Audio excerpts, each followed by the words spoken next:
বিশ্ব যখন হোয়াইট হাউসের ওভাল অফিসে ডোনাল্ড ট্রাম্পের ভাষণ শুনে যুদ্ধের ইতি টানার ইঙ্গিত খুঁজছিল, ঠিক তখনই মধ্যপ্রাচ্যের আকাশে শুরু হয় নতুন আতঙ্ক। ট্রাম্পের ১৯ মিনিটের ভাষণ শেষ হতে না হতে মাত্র ১৫ মিনিটের ব্যবধানে ইসরায়েলের দিকে ধেয়ে আসছে ইরানের শত শত ক্ষেপণাস্ত্র। মুহূর্তে বেজে ওঠে সাইরেন, সক্রিয় হয় আয়রন ড্রোম সহ ইসরায়েলের প্রতিরক্ষা ব্যবস্থা। আকাশ জুড়ে বিস্ফোরণ, মাটিতে আতঙ্ক, নতুন করে জ্বলে ওঠে যুদ্ধের আগুন।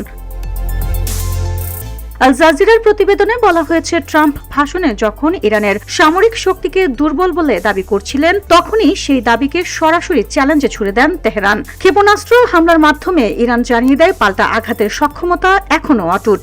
ইসরায়েলি সামরিক বাহিনী জানিয়েছে, ইরান থেকে ছোড়া একাধিক ক্ষেপণাস্ত্র শনাক্ত করা হয়েছে এবং সেগুলো প্রতিহত করতে সব ধরনের প্রতিরক্ষা ব্যবস্থা সক্রিয় করা হয়েছে। এর আগে ভাষণে ট্রাম্প দাবি করেন, চলমান সংঘাতে ইরানের নৌ ও বিমান শক্তি বড় ধরনের ক্ষতির মুখে পড়েছে। তিনি আরো বলেন, দেশটির ক্ষেপণাস্ত্র ও ড্রোন হামলার ক্ষমতা উল্লেখযোগ্যভাবে কমে গেছে। কিন্তু ট্রাম্পের বক্তব্যের কয়েক মিনিটের মধ্যে ইরানের হামলা প্রশ্নের মুখে দাঁড় করিয়ে দিল মার্কিন প্রেসিডেন্টের পুরো বার্তাকেই। বিশ্লেষকদের মতে, পরিস্থিতি দ্রুত নিয়ন্ত্রণে না এলে এটি রূপ নিতে পারে আরো ভয়াবহ সংঘাতে। VOD Bangla news desk.